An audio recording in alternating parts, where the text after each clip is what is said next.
3, Ô tia, a sua voz tá módulo um pouco 3, bugada. página, tá? Eu estou na escola, porque a internet da minha casa está ruim. A internet aqui é boa, É, tá um pouco estranha a sua voz. Sim. né? Bom, vamos ver se vai melhorar aí ao longo da... Para você também? E, gente, tem mais alguém me ouvindo ruim? Eu também. Pra mim também tá Pra mim tá assim, mais ou tia. menos. Espera aí, então.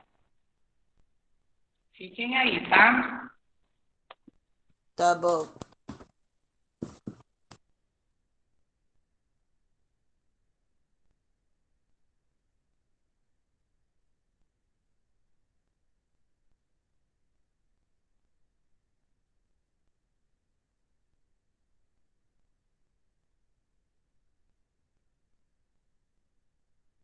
E agora? Fala, Vê se tia. melhorou. Melhorou? Pra mim continua a Melhorou. mesma coisa. É. Pra mim continua a mesma coisa. É, vamos ter que aturar ela assim. Ah, eu já saí e já entrei de novo. Não sei, então. Eu estou na escola, a internet aqui, só eu estou usando a internet. E a secretaria, se tiver alguém usando o computador, mas... Mas dá pra entender, tia. Dá pra entender, dá pra entender. Vamos ver se melhora daqui a pouco. Bom, então nós vamos corrigir a página 207 agora. Tá? Qual módulo? Vem aí a página 207. Qual módulo, tia? Módulo 3. Módulo 3, página 207. Vou tentar colocar as respostas no chat também, porque aí se a voz ficar ruim, vocês vão acompanhando pelo chat, tá bom? Tá bom. Se travar aí alguma parte aí da resposta, aí vocês vão acompanhando no chat. Bom, então na aula passada a gente estava falando sobre os peixes, né? Aí vimos que nesse grupo dos peixes, eles têm uma subdivisão, né? Existem alguns peixes que são peixes cartilaginosos e existem alguns peixes que são ósseos. Na maioria deles são peixes ósseos. O grupo dos peixes cartilaginosos é um grupo menor, formado pelos tubarões, pelas raias, pelas quimeras, e aí o restante de todos os outros peixes a gente classifica como ósseo, porque tem a coluna vertebral rígida, que é o que a gente chama de espinha, né? Aí vimos também algumas características desse grupo: o corpo coberto por escamas, possuem nadadeiras, né? Vimos o nome de cada uma relacionado à parte do corpo em que está. Falamos também um pouquinho sobre a linha lateral, que é uma estrutura que ele tem para perceber os movimentos da água. Falamos sobre a bexiga natatória, que é um órgão que ele se enche de gás para o peixe flutuar na água. Lembram disso? Comentamos várias curiosidades desse grupo. E aí apareceu esse exercício aí para a gente fazer. No número 1, nós temos aí na primeira coluna algumas características dos peixes, e na segunda coluna nós temos a explicação dessas características. Então, a gente tem que relacionar, tá? Então, vamos lá, vamos começar. Na letra A, animais ectotérmicos. Na letra B, osteíctes. Na letra C, peixes ósseos pulmonados. Na letra D, peixes ósseos não pulmonados, que aí tem brânquias, né? Na letra E, animais endotérmicos, e na F, condrícticos. Aí do outro lado estava, são os que têm esqueleto composto de tecido ósseo. Que característica é essa? Os teíctes? Isso, muito bem. Então é a letrinha B. Número 1. A primeira é a B. São os que dependem da produção interna de calor para manter a temperatura corpórea. Animais endotérmicos? Animais endotérmicos. Isso aí, letra E. Muito bem. São os que têm esqueleto composto principalmente de tecido cartilaginoso. C? C, não. F? E na primeira, vocês colocaram osteíctes, que é o tecido ósseo, o tecido cartilaginoso é o condrite, que está lá embaixo, ó, letra F.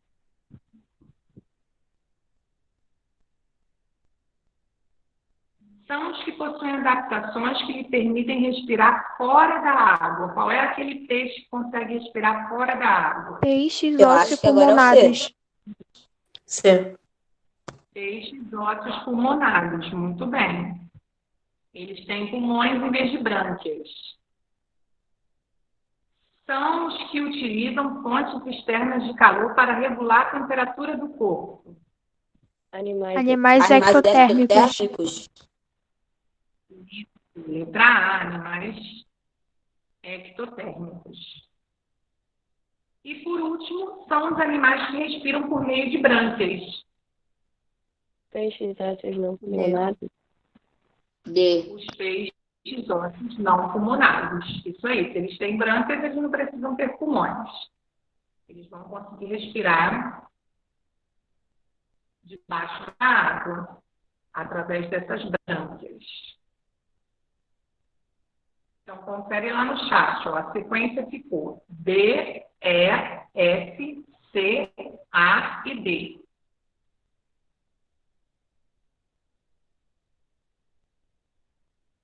Aí no número 2, na metade do século XIX, vários artistas europeus vinham ao Brasil em expedições artísticas Professora, você está em qual? retratar. Está em qual página? Na página 207, número 2.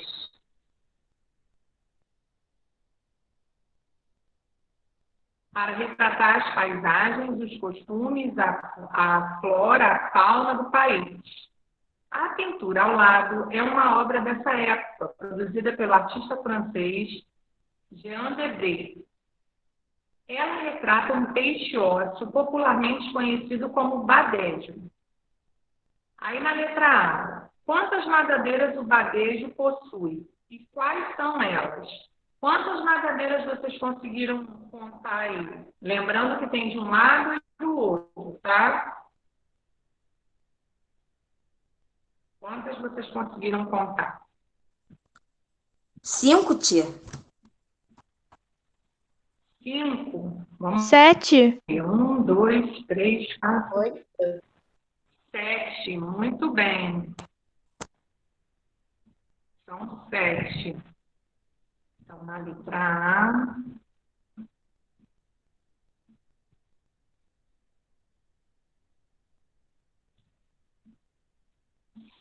Sete nadadeiras. Aí agora nós vamos ter que escrever quais são elas.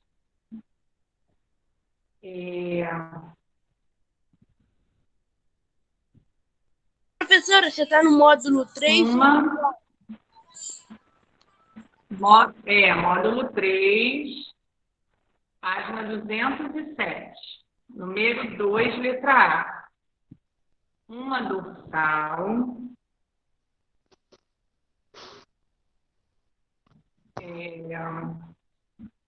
Depois, um par Isso aí são as nadadeiras, tia? De nadadeira. Oi? Isso que você tá falando são as nadadeiras? Isso, porque tem que especificar aí. Está pedindo para contar o número, né? E dizer quais são. Então, são 7 nadadeiras, uma dorsal, um par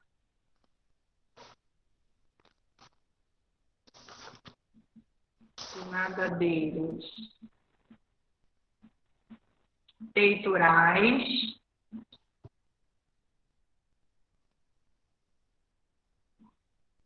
um par de nadadeiras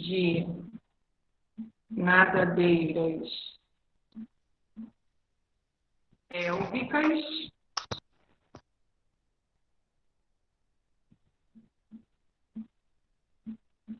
uma anal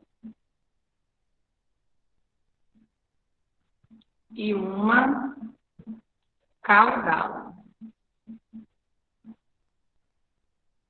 Ó, confere lá, coloquei lá no chat. Então ele pergunta: quantas nadadeiras o badejo tem? 7 nadadeiras. Quais são elas? Uma dorsal, um par de nadadeiras peitorais, um par de nadadeiras pélvicas, uma anal e uma caudal. Então, contando isso tudo aí, são 7. Certo? Quem contou 5, completa aí, apaga, coloca 7 e completa as que estavam faltando.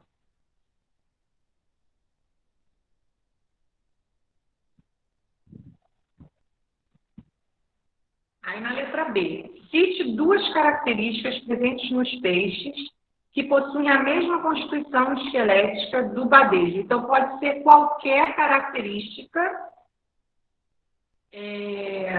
que um peixe ósseo possui. Tá? Então, 2 características que eles querem.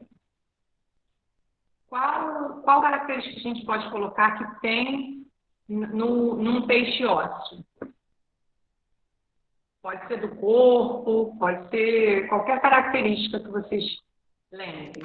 Aline, eu coloquei uma assim. Os Antes da dentes gente são começar, pequenos e geralmente têm formato de cone. E possuem escamas que não são substituídas ao longo da vida. isso aí. Pode ser a presença dos dentes em forma de cone, pode ser presença de escamas que não são substituídas,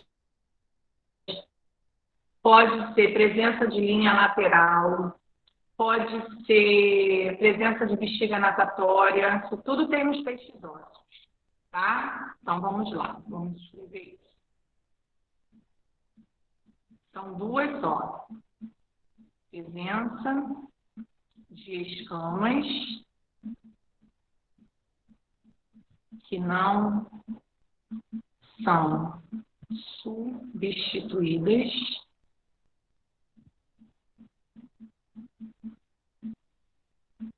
e presença de bexiga natatória.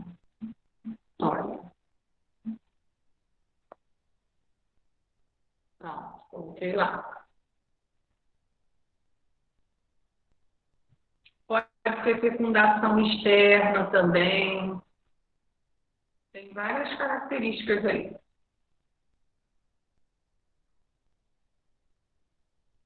Só vocês escolherem as 2 que vocês acharem mais fácil. A escama é fácil de lembrar, né? Porque a gente sabe que o peixe tem escama, então é bem fácil para a gente lembrar. Bom, aí agora vamos corrigir a 208.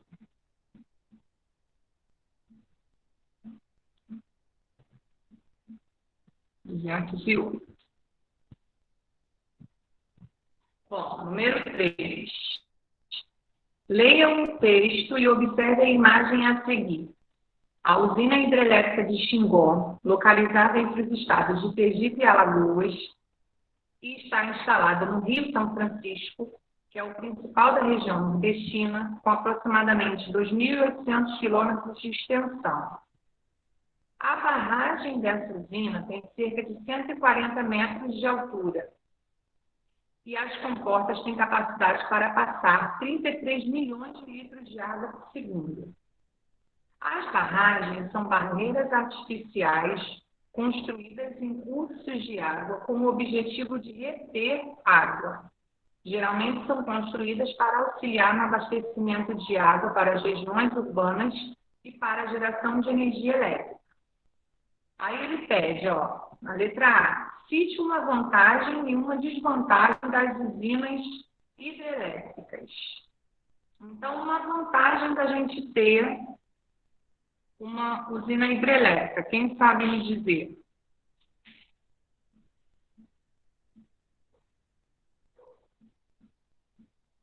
Para que ela serve?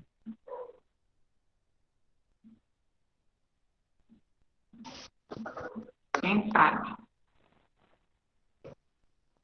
Para que o quê, tia? Para o quê? O que você falou aí Para antes? que uma usina hidrelétrica serve? Para que uma usina hidrelétrica serve? Geração de energia elétrica? Está aí no texto. Isso. Então, isso é uma vantagem, tá? Uma vantagem. Vamos escrever na tabelinha da vantagem. Gerar energia elétrica. Agora a gente tem que descobrir uma desvantagem.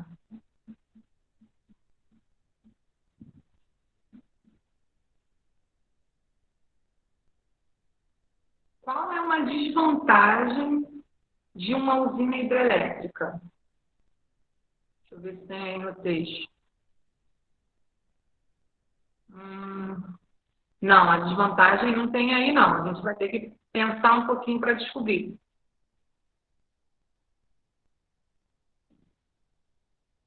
Se essa barragem ela estourar, ela abrir, o que acontece com a cidade que está próxima dela? Vão alagar? Isso. Então, isso é uma desvantagem. Muito bem. Opa, caiu um negocinho aqui.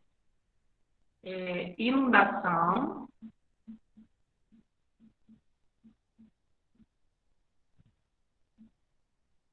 De áreas próximas. Caso aconteça, né, um acidente. Pronto. Então, conseguimos escrever uma vantagem e uma desvantagem.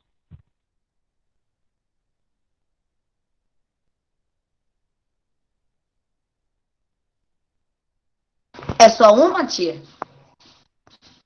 É só uma. Cite uma vantagem e uma desvantagem. É só uma. A letra A está pedindo só uma. Eu achei que era para preencher todas essas linhas. Não, uma só.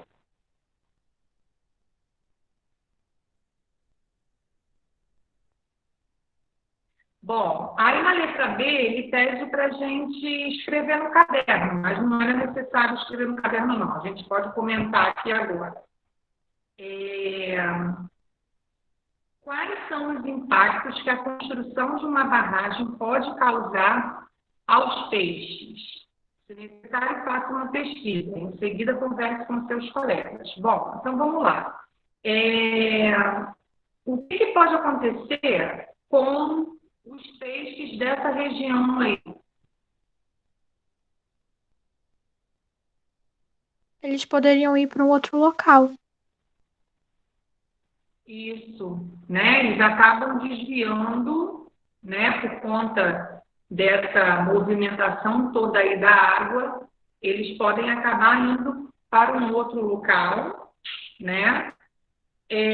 O que pode acontecer também, se eles utilizavam essa área para colocar seus ovos na água, né, fazer uma fecundação externa, também eles não conseguem mais fazer isso, por causa dessa movimentação da água também. Então, pode acabar interferindo no comportamento dos peixes. Se eles gostavam dessa área, eles vão ter que procurar uma outra área. Se eles utilizavam essa área para reprodução, eles também vão ter que procurar uma outra área para se reproduzir, né? E assim, vários impactos, não só na vida dos peixes, né? Mas de toda a vegetação do local, se tiver algum acidente com essas barragens, se essas comportas se romperem, vai alagar essa área toda, né? Então,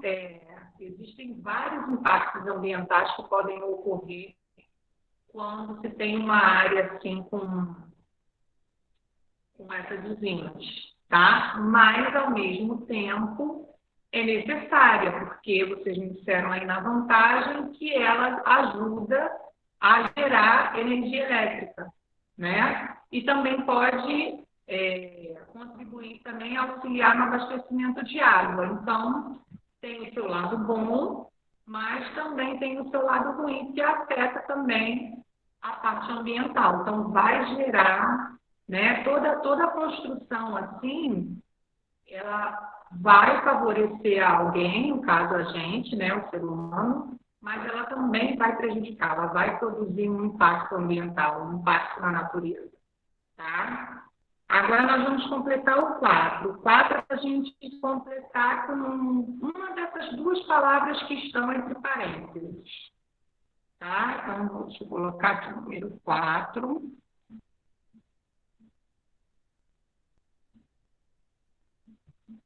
Essa não estava tão fácil, não, porque as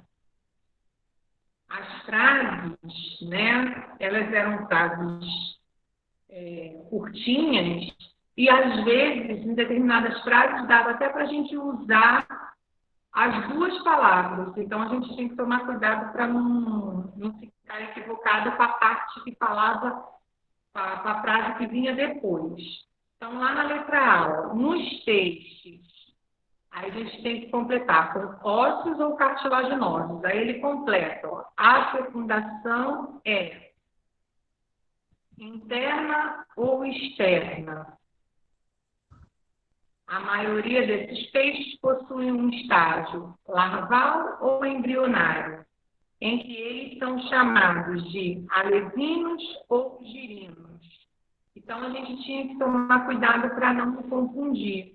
Mas, ao mesmo tempo, daria para encaixar essas duas. A única que não daria para encaixar são as duas últimas, né? Porque o estágio é o estágio larval e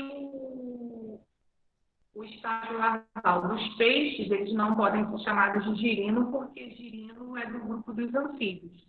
Então, só poderia ser o alevino. Mas a primeira e a segunda, elas ficam confusas, porque a gente pode encaixar as duas. Mas nós vamos usar o exemplo dos peixes ósseos. Eu botei ossos. Então, nós vamos colocar. Vamos usar ósseos. No primeiro, a gente encaixa peixes ósseos com fecundação externa, que é aquela fecundação na água. Eles colocam um ovinho na água. Depois, a fase larval. E depois, os alevinos. Hoje a gente vai ver um pouquinho dos anfíbios também. Aí a gente vai falar nessa parte dos girinos.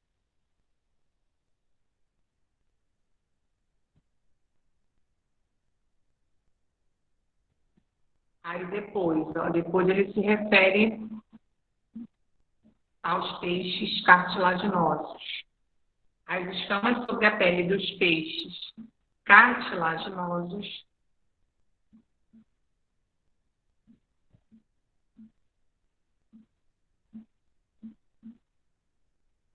são chamados de placoides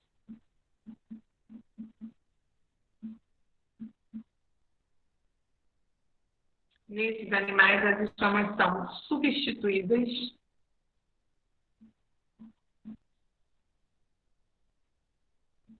Ao contrário dos peixes ósseos, né, que não são substituídas, são substituídas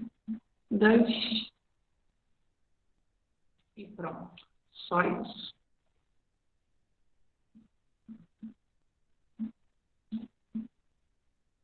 Agora, na C. Os órgãos responsáveis por eliminar as substâncias que podem se tornar nocivas se acumuladas no corpo dos peixes são rins ou linha lateral. Quem é que elimina as substâncias tóxicas do organismo? A linha Tanto lateral? nos peixes quanto na gente, né?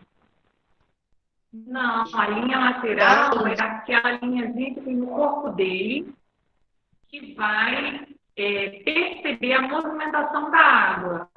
Que eu falei para vocês, quando a gente entra devagarinho na água, ele sente a nossa presença porque a ondinha bate lá na linha lateral e aí ele sai correndo.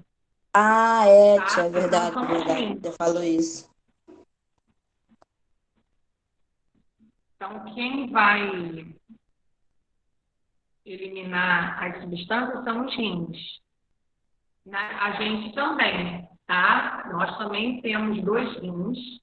E são eles que eliminam todas as substâncias tóxicas do nosso organismo. Tudo que não presta vai ser acumulado na urina. O rim ele filtra o sangue, né? Retira todas as substâncias tóxicas, aí manda para a bexiga através da urina, e aí a gente elimina todas essas substâncias tóxicas através da urina. Quando a gente faz o xixi, sai tudo. Por isso que a gente precisa beber bastante água e precisa ir ao banheiro quando tem vontade de ir ao banheiro. Tá? O nosso corpo também funciona assim, igual os peixes. Bom, então acabamos de corrigir. Agora nós vamos falar um pouquinho sobre os anfíbios. Esse grupo, muitas pessoas confundem, né? Alguns animais confundem muito anfíbio e réptil. Os outros grupos, que foi o grupo dos peixes, os mamíferos e as aves, a gente consegue diferenciar bem, né? Agora, anfíbio e réptil, que são esses 2 que a gente vai ver essa semana. Hoje a gente vai ver o anfíbio, amanhã a gente vai começar a ver os répteis. Muitas pessoas confundem, tá? Bom, o grupo dos anfíbios, nós temos 3 ordens diferentes, 3 grupos, 3 subgrupos, né, na verdade, que são o grupo dos anuros, que estão nesse grupo, os sapos, as pererecas, as rãs, tá? Estão tudo nesse grupo dos anuros. Depois nós temos o grupo dos urodelos, que são as salamandras. E depois nós temos o grupo dos ápodes, que são as cecílias ou cobras cegas. Nós vamos ver quais são esses animais hoje, tá? Rã, perereca e sapo, vocês já viram, certo? Vocês já conhecem. Nós vamos conhecer hoje a salamandra, que eu não sei se todo mundo conhece, e a cecília, que eu também não sei se todo mundo conhece. Aí a gente vai aprender hoje. Na página 209, para a gente começar, ele coloca 2 fotos da mesma espécie, porém em fases diferentes, tá? Então, a partir de hoje, a gente não vai mais confundir esse grupo dos anfíbios. Por quê? Porque a gente vai colocar na nossa cabeça que os anfíbios são os animais que uma parte da vida deles eles vão estar no ambiente aquático, que é quando eles estão na fase jovem, e uma parte... João e Rafael não estão conseguindo entrar. Por quê? Tá ruim a internet? Eles conseguem entrar sozinhos sem a minha permissão, porque eles já estavam na sala, eu não preciso permitir que eles entrem, não. Deve ser algum problema com a internet deles. Se eles não conseguirem entrar, ó, deve ser. Tem uma pessoa aqui, Luciana, deve ser Rafael pedindo para entrar. É Rafael. Você É um conseguiu entrar treinamento. com outro celular. Ele conseguiu. Agora, João, não sei, eu permiti a entrada de Rafael agora por outro nome. Tem que ver Rafael agora. Se ele não conseguir, aí ele vai ter que ver a aula gravada. Tem o telefone da minha mãe, Tudo gente. bem, Rafael, agora? Tô ouvindo. Tá bom. Bom, então vamos repetir essa parte, então.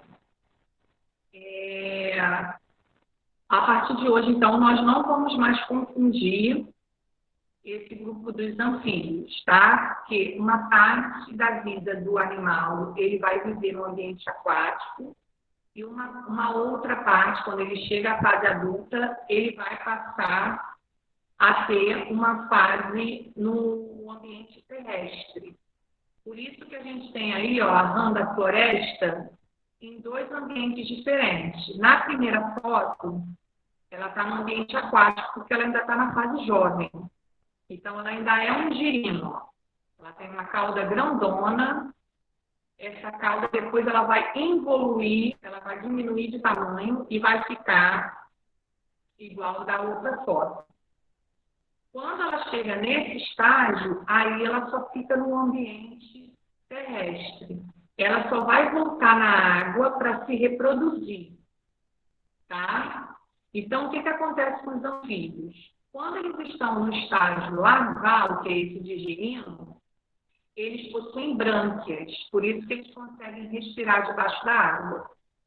Quando eles vão saindo da fase jovem e entram na fase adulta, aí eles já vão adquirir os pulmões.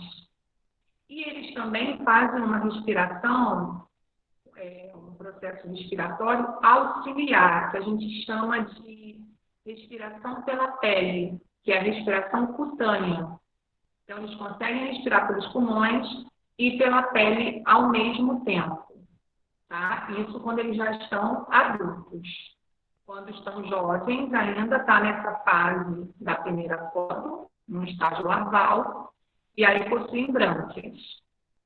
Então, a partir de agora, a gente não vai mais confundir, tá? Então, os anfíbios, uma parte do tempo de vida deles, eles estão no ambiente aquático, porque eles estão no estágio larval, e é chamado de girino, e uma parte da vida deles, quando eles entram na parte adulta, na fase adulta, eles vão para o ambiente terrestre e aí utilizam pulmões e a pele para respirar. Pela pele, respiração cutânea e pelos pulmões, respiração pulmonar.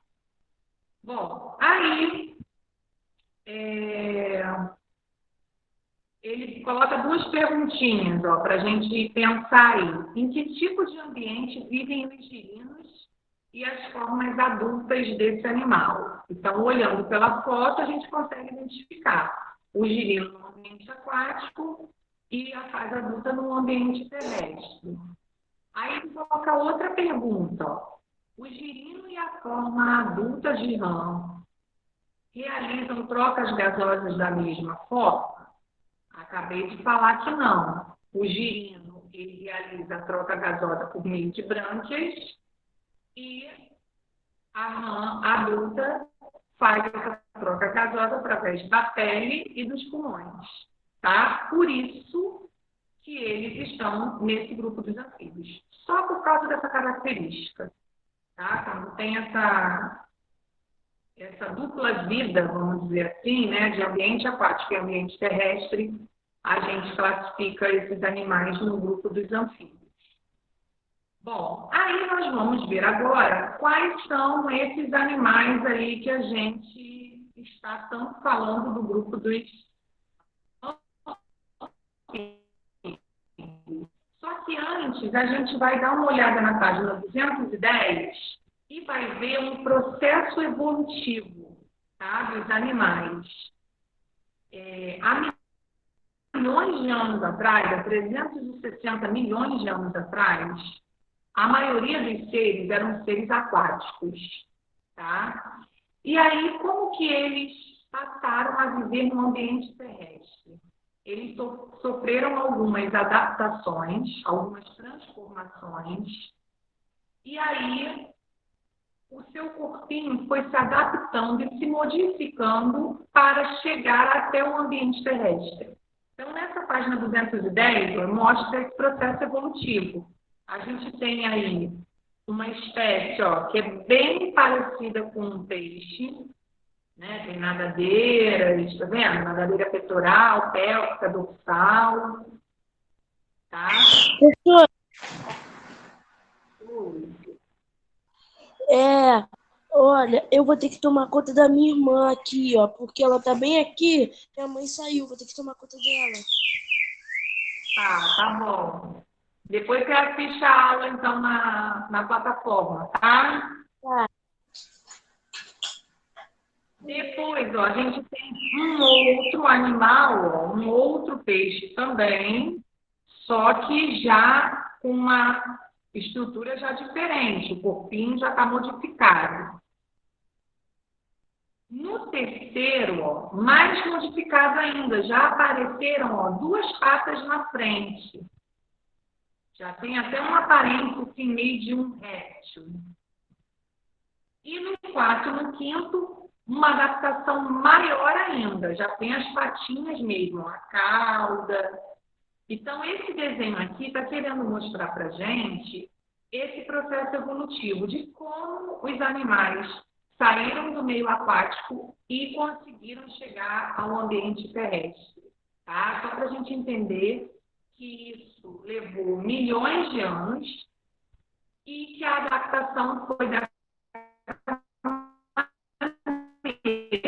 transformando, algumas partes do corpo foram se modificando até chegar a essa aparência que a gente tem hoje, né, de um anfíbio de hoje, que são esses que estão na página 211. A gente tem aí uma rã, na verdade temos 3 espécies de rã diferentes.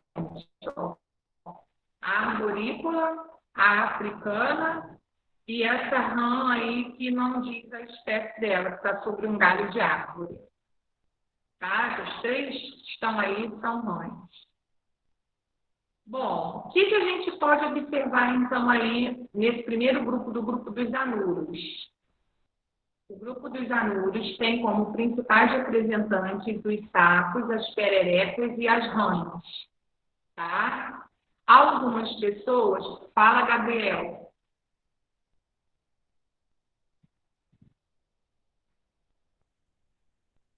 Quer perguntar alguma coisa, Gabriel Ribeiro? Ele deve estar escrevendo. Ah, tá. Ok. A internet, a minha também está ruim, por isso que eu estou aqui. Ah, tá, já conseguiu entrar, tá bom. Infelizmente, a gente necessita da internet, né? E ela tem que estar boa para a gente poder conseguir utilizar. A minha, desde ontem, está ruim. Aí ontem eu vim para a escola para fazer a aula daqui e hoje de novo. Vamos ver se hoje a gente consegue achar o problema. Bom, muitas pessoas confundem, acham que o sapo é macho e a rã é a fêmea, ou a perereca é a fêmea. Não, não é assim. Ué, não é assim não, tia? O sapo, não. São 3 espécies diferentes. Sapo é sapo, rã é rã, perereca é perereca. Tá? Não é sapo e perereca, sapo e rã. O sapo, ele tem o sapo macho e o sapo fêmea, a perereca tem a fêmea e tem o macho, e a rã também tem a fêmea e tem o macho. Vou mostrar uma foto para vocês falando sobre isso. Na página 212, está mostrando a reprodução dos sapos. Aí são 2 sapinhos, tá vendo? Eles são iguais, olhando assim, eles são iguais. Eu só sei quem é macho e fêmea aí, porque a fêmea ela sempre fica por baixo e o macho sempre por cima. Então, como eles estão se reproduzindo aí, ó, o macho é o que está em cima e a fêmea que está embaixo. Tá? Mas olhando assim por cima, são iguais. Que página, tia? Ah, tá, já achei. A gente acha que o sapo é o macho e a perereca ou a rã é a fêmea. Não. O sapo, ele tem o macho e a fêmea, a perereca tem o macho e a fêmea e a rã tem o macho e a fêmea. Tá? São três animais diferentes. Certo? Não vamos confundir mais. Agora vamos voltar lá para 211 de novo. Alguém sabe me dizer, já então que eu falei que são diferentes, qual é essa diferença de um sapo para uma perereca e para uma rã? Alguém sabe me dizer?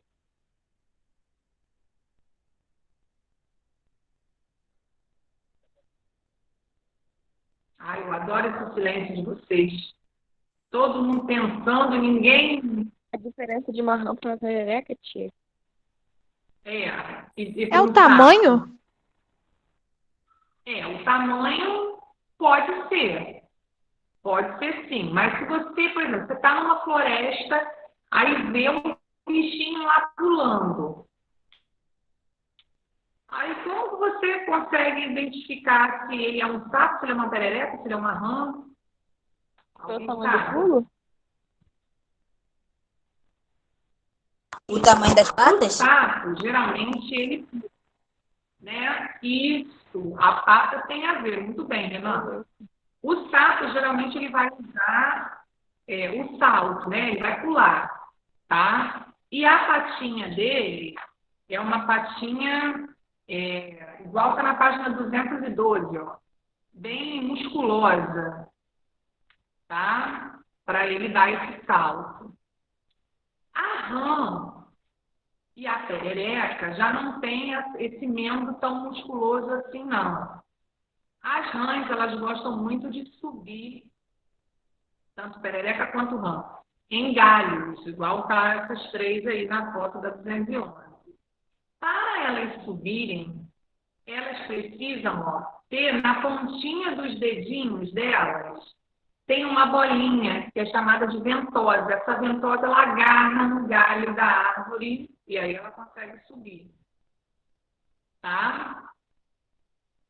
Mas só a rã que tem essas ventosas? Também tem essa... Oi? Só a rã que tem as ventosas?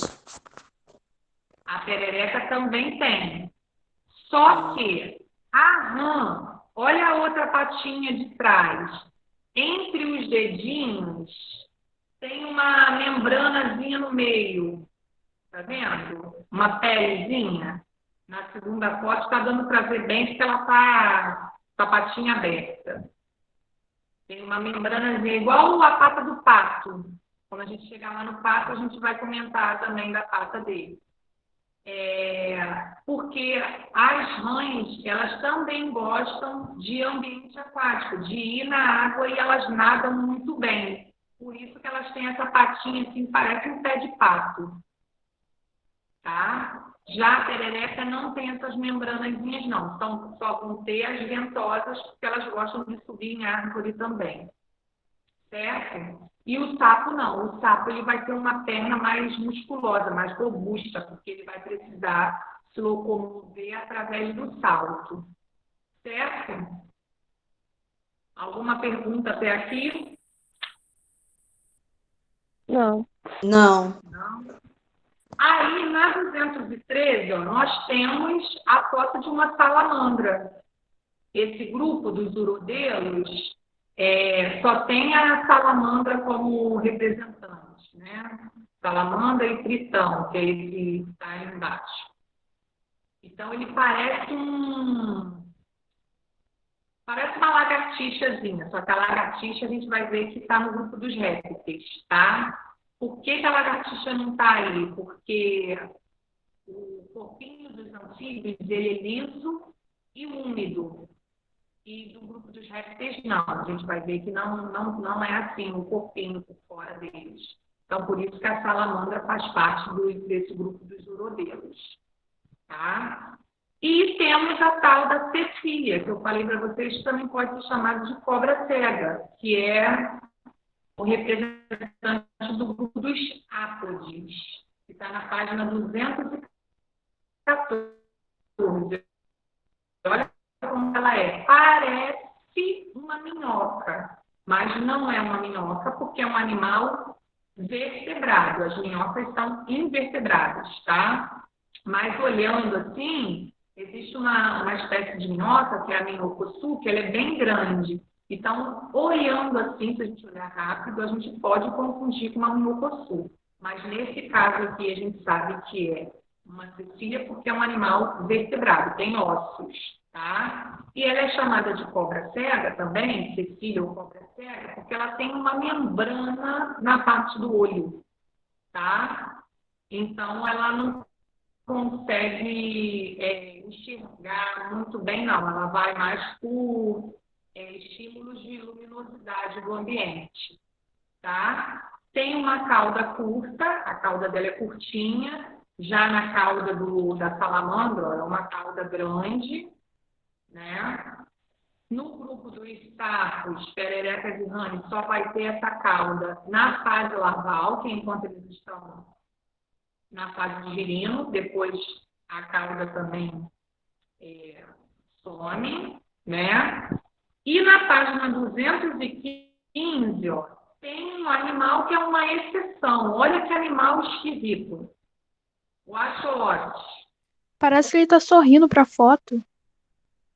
É estranho, sabe por que ele é assim? As brânquias deles, em vez de ser interna, elas são externas.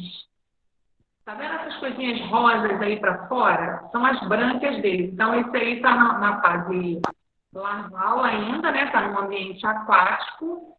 Só que em vez das brânquias ficarem para dentro do corpo, fica para fora. Já vou fazer a chamada já, rapaz. Ainda não fiz, não. Tá vendo? Então, é uma exceção. Tá? Porque de todos os outros, no estágio larval, as brânquias ficam no interior do corpo, fica para dentro do corpo. Igual é a brânquia dos peixes que a gente viu. Bom, para a gente terminar, na página 216 tem um sapinho lá, uma rã, mostrando o saco vocal dela, que é aquela parte aqui do pescoço dos anfíbios. Ali tem uma glândula, né, responsável pela vocalização desses animais. Ou seja, aquele barulho que eles fazem, aquele coachar deles. O nome do barulho é coachar. E eles fazem esse barulho, eles emitem esse barulho para conquistar a fêmea. Então, ganha a fêmea aquele sapo, aquela rã, aquela perereca que conseguir fazer o maior barulho. Aí conquista a fêmea. Os machos é que ficam com aquele barulho que é característico, que quando a gente vai em algum lugar, assim, geralmente que tenha muito mato, a gente consegue logo descobrir que tem sapo, perereca ou rã ali por causa do barulho. Esse barulho é característico dos machos para chamar a atenção das fêmeas e conquistar as fêmeas, tá? Então, por isso que está mostrando essa foto aí com essa parte do saco vocal inchadinho, que está fazendo força para chamar a atenção da fêmea, tá? Essas são as curiosidades desse grupo, do grupo dos anfíbios. Amanhã a gente vai ver um pouquinho das curiosidades do grupo dos répteis, tá? E vamos tentar fazer essa diferença para a gente não confundir mais anfíbio com réptil, tá? Bom, o que eu quero de vocês? Que vocês façam a página 217 e 218 para amanhã. Tentem fazer. Essa página da 217 é bem fácil, tá? A 218 também é fácil porque tem a ver com essa reportagem que está falando aí. Então, vocês vão conseguir fazer bem. É bem rapidinho, tá? Não tem grandes dificuldades, não. Aí a gente corrige amanhã e continua falando amanhã sobre os répteis. Certo? Alguém tem alguma pergunta? Não, tia. Não. Vou fazer a chamada então. Vocês têm outra aula depois? Não. Não? Não tá. Então, conforme eu for chamando, pode ir saindo então. Ana Bárbara, Presente. Ana Clara, Aqui. Arthur, Presente. Breno, Não tá. Carol, Presente. Daniel, Não tá. Diana,